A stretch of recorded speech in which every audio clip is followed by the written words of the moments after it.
Tere päevast, üle pike maja, kallid kaasteelised. Ja täna tegelikult ma räägiks hoopis mentaliteedist ja kuidas see mõjutab ühiskonda.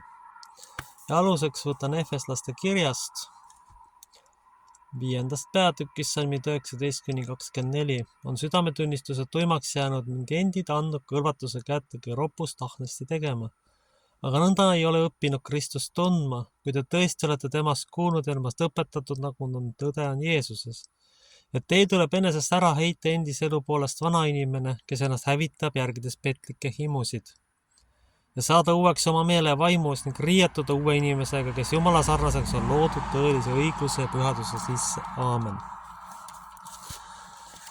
Tegelikkuses on läbi aegad olnud niimoodi kõikide rahvastega. Rahva elujõud isegi sõltu mitte niivõrd nende majanduslikust võimekusest alguses õnnistus peale, vaid pigem sellest, milline on nende vaimumaailm. Milline on nende tegelik mõttemaailm ja mismoodi nad seda tegelikult kasutavad. Kas nad tõstavad oma potentsiaali sellega ülesse või annavad kõik käest ära need õnnistused, mida Jumal meile tegelikult kinkinud on. Milles on õieti selle hääbuva maa ja rahva tegelik probleem läbi aegade olnud. Pimesi, valikuta, kõige, kummardamine, isandate käskude täitmine mõtlemata üldse tagajärgedele. See ongi see, mis tegelikult ongi fataalseks saamas ja Kristusest ei taha teha sellised inimesed midagi, kes pimesi inimlikke käske täidavad ja sellest on nad väga kaugel. See ongi tegelikult põhjus, miks rahvas on jõudnud sisuliselt välja suremise ääre peale. Olematu sündimisega, meedia poolt ära petetud rahvas. See ei saa olla elujõuline ja jätkusuutlik tuleviku rahvas. Ma olen ka varemalt korduvalt öelnud, et oleks vaja kardinaalset pööret, aga vahepealsetel aegadel on ainult peavoolutüübid tegelenud maksude tõstmisega ja rahvas suuremalt jaolt siiski vaikib. Praegu mulle isiklikult tundub, et natuke on ühiskonna teadlikkus siiski tõusnud, aga probleem on lihtsalt selles, et sellel ei ole otseseid füüsilisi tagajärge, ei ole toimunud mitte midagi, mis kuidagigi natuke ehmataks peavoolu tüüpe ja sunniks neid tagasi tõmbuma. Mentaliteet on see häda, mis on selle olukorra tegelikult tekitanud. Ja me võime siia ükskõik kelle võimule panna, kui rahvas üksteise kõri läbi närib ja siis ei ole ju eriliselt väga vahet kahjuks. Just vaimses mõttes. Me ei saa öelda, et see kõik on niimoodi. Probleem on lihtsalt selles, et see on ülekaalukas mentaalsus. Igas eluvaldkonnas on see levinud koonerdamine ja kokkuhoid kohtades, kus seda Jumala eest tegelikult enam ei tohiks teha. Kus on see vastutustundetu ja lausa eluohtlik. Kõige absurdsem on olukord siis, kui inimesed näiteks psüühilised haiged tegelased, kes peaksid lugu taga olema, ütleme, et pannakse siis kuskile inimeste keskele, kuigi nad on füüsiliselt ohtlikud. Tegelikult see lõhnab lausa kriminaalse tegevuse järgi. Aga mis me siin imestame, kui peavoolu olemus ongi kriminaalne? Seal ei ole mitte midagi. Sellist, millega oleks midagi pistmist kristliku eetikaga, Jumala sõna või Jumal teab millega. See on üdini kriminaalne rahvavaenulik tegevus, mis seal tegelikult toimumas on. Ainukesed kohad, kus seal kristlus leiab, on mõned üksikud kogudused ja mõned üksikud inimesed eraldi seisvatena, kes on sageli lihtsalt välja tõrjutud ühiskonnast. Aga peavool läheb ikkagi oma tööd. Ja kui pimesi asju jäetakse, pimesi käske täidetakse, siis ei olegi väga eriliselt enam vahet, mis sellest asjast kõik saama hakkab. Kui nüüd keegi väidab, et meil on iseseisev riik, siis tegelikult ei ole. Iseseisva riigi tunnuseks on iseseisvalt ja oma mentaliteedist mõtlev rahvas. Mitte pimesi peavoolu käste täidab grupp inimesi, kellel on julgust ja lollust ennast veel eestlasteks nimetada. Te ei ole eestlased. kui te kuulate pimesi Global Agendat, ma ei saa väita, et üksikuid inimesi, kes ikkagi püüavad nagu iseendaks jääda, ei ole. Aga siin jällegi probleem selles, et üldine mentaliteet. Ülekaalus on need tegelased, kes ei saa isegi aru, mis toimumas on. See ei ole ju kuidagi loogiline, et inimesed, kes pimesi täidavad peavoolu käske, arvavad, et kui ma peremehele kulpi löön ja ligimise paljaks varastan, siis ma olen keestanud. No tulge taevas appi, ikka ei ole küll tegelikult. See on selline absurd, mida on isegi raske kirjeldada. Sellepärast, et see suitsidiaalne käitumine, milleni see rahvas juba ammu tegelikult minul isiklikult tundub jõudnud on juba saanud lause enese hävituseks. Ja tõesti pean kahjuks kõnnitama mõningate konservatiivsete poliitikute ütlust, et ei ole ühiskonnas vastu hakkavaid jõuda. Kahjuks see niimoodi on. See rahvas lihtsalt varastatakse paljaks ja näljutatakse surnuks. Kui vastuakt tuleb, siis see tuleb hoopis iroonilisel kombel nendel, kes siia sisse toodud on. Kui neid hakatakse toetusi ära võtma, võib-olla siis hakkab midagi muutuma, aga vägagi tõenäoliselt on selle rahva jaoks siis juba hilja. Probleem ei ole milleski muus, miks vastu ei hakata. See on otse välja. Suurem kui rahvast on vaimselt surnud. Lihtsalt surnud. Sest muud moodi ei ole võimalik seletada, et sellise paljaks röövimise, valetamise, hinnatõusu peale mitte midagi ühiskonnas toimuma ei hakka. Suurem kui rahvas on mentaalselt surnud ja rolli nihkeb. Kahjuks, kas me tahame seda või mitte, aga üheski ühiskonnas sellist elatustaseme kukkumist ja paljaks varastamist poleks ilma mässuta saanud teostada. Kujutame nüüd seda situatsiooni ette, et võib-olla väike osa elanikkonda sama leivatüki kätte ja orjameelsusest vaikib, sellepärast, et ega ori ei hakka ju peremehele vastu. Põhimõtteliselt võib peremees orja peaga maha võtta ja see isegi siis kiidab seda. Kahjuks on see kurb ja karm tõde. Selle maa ja rahva eest on palvetatud ja on inimesi, kellel on see südame asjaks, aga nüüd on tegelikult probleem tekkinud sellest, et kas need inimesed, kellest palvetatakse, võtavad selle Jumala armu ja jõu ja väe vastu või nad seda siiski ei tee ja jätkavad oma ugriliku mentaliteedi levitamist ja selle tõeks elamist. Lahendus on loomulikult olemas, et pöörduda tagasi juurte juurde ja kristliku mentaliteedi juurde ja ühiskontrolli tagasi tuua. Aga ma ei näe piisavat ühiskonnas ressursse ja jõudu. On olemas üksikud rakukesi, kes seda tõepoolest teevad ja ma olen väga tänulik nendele inimestele, et keegi hoolitseb ikkagi selle eest. Aga enamik inimesi, kuidas öelda, on kaasa läinud oma surmaotsusega. See maksupoliitika, see maksutõusupoliitika on teadlik rahva genotsiid. Siin ei ole mingit kahtlust isegi mitte. See alatu mõttetu manipulatsioon, mis on toimunud, on viinud juba selleni, et sisuliselt võib öelda, et see rahvas on 10 aasta jooksul juba välja vahetatud.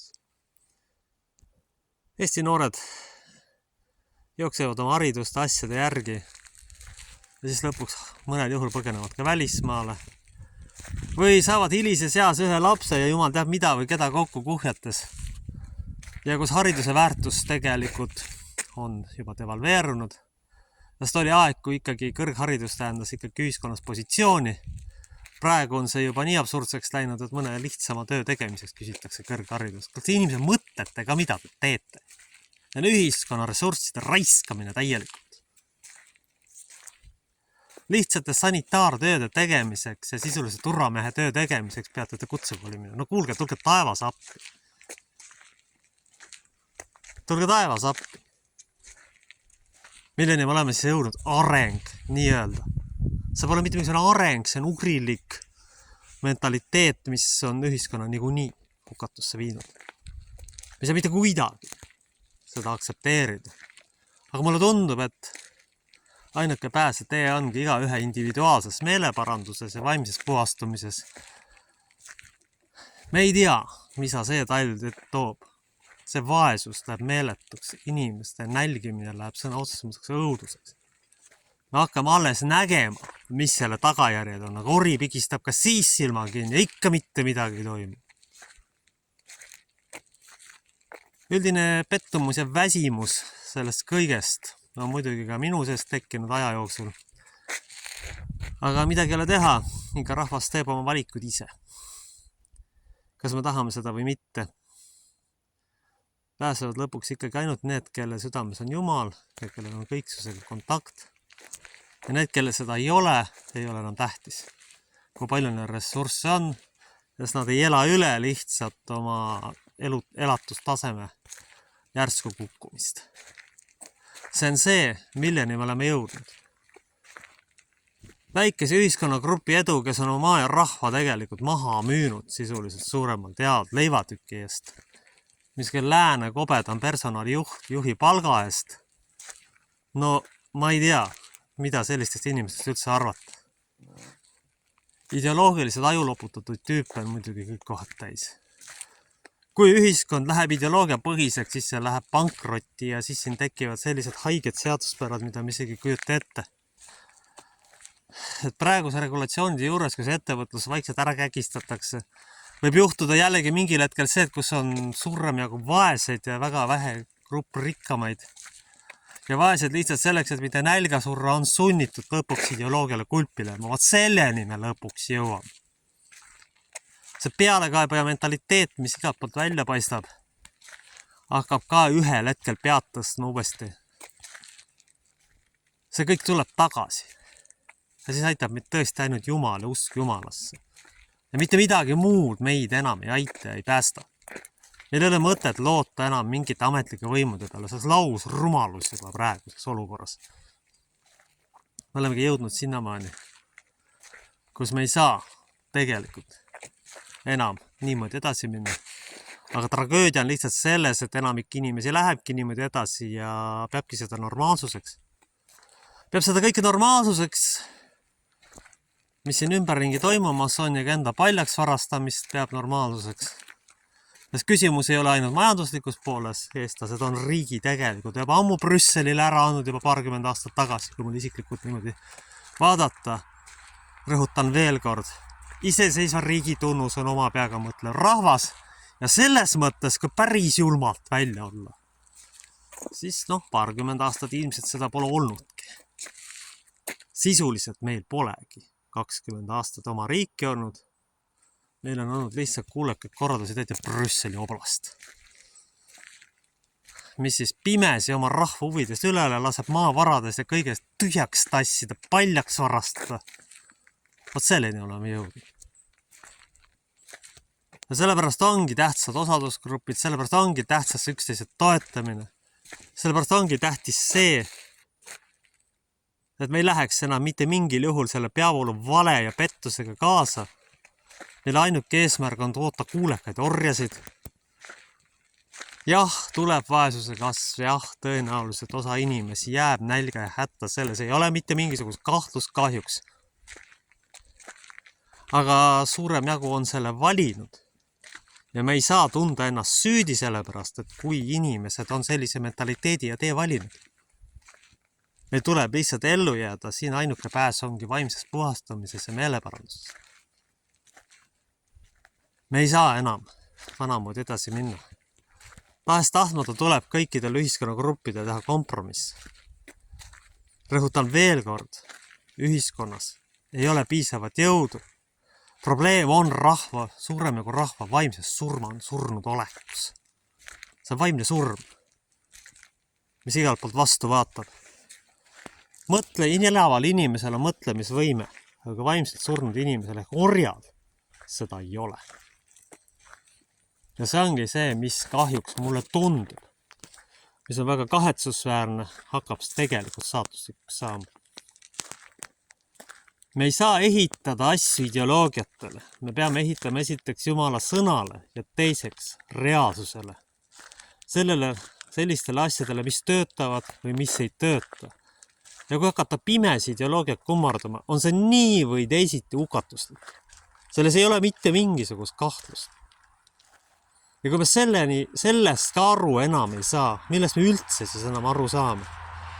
Küsimus ja probleemi kese on tegelikult orjalikkuses mentaliteedis, mis on sisuliselt selle rahva viinud hukatusse. Ja kui midagi ei muutu, siis on mõne lühikese aastakümne küsimus, kui see rahvas on muuseumis, et elasid siin kunagi eestlased, aga see rahvas on siis juba täielikult totaalselt välja vahetatud, kus on siis koduseinte vahel veel seda keelt räägitakse. Nii et tuleb muutus teha, siin ei ole valikut. Siin ongi küsimus selles, kas valitsus või rahvas. Ja praegust kurba pilti vaadates tundub, et on rahvas. Ja need üksikud, kes jäävad, nendele ma soovitan ikkagi ainult reaalsustajule ja Jumala sõnale toetamist. Sest siin ei ole mitte midagi muud enam teha. Ja palun vältige peavoolumeediat, sest sealt ei tule mitte midagi normaalset ja mitte midagi mõistlikku. See on üks vale mentaliteet, mis võib kindlasti inimesed hukatusse. Nii et selles mõttes tuleb pöörduda ikkagi kristlike ja lääne tsivilisatsiooni juurte juurde tagasi. Ja need on palju sügavamad, kui me arvatagi oskame. Ja nendel on palju rohkem seda peidetud potentsiaali, mida enam aastakümneid pole kasutatud. Aga mitte mingil juhul enam peavoolu. See ei anna teile mitte midagi. Andku issand meile selleks tarkust. Ja kuulake, kui ma palun kõik isa õpetatud ja antud sõnadega tema kätte. Meie isa, kes sa oled taevas, pühitsetud olgu sinu nimi. Sinu riik tulgu sinu tahtmine sündigu nagu taevas, nagu maa peal. Meie igapäevast leiba anna meile tänapäev. Ja anna meile andeks meie võlad, nagu meiega andeks anname oma võlglastele. Ja ära saada meid kiusatusse, vaid päästa meid ära kurjast, sest sinu pärast on riik, vägi, au, igavest ja amen. Kaitsku, hoidku me püha kolmanes Jumal. Aamen.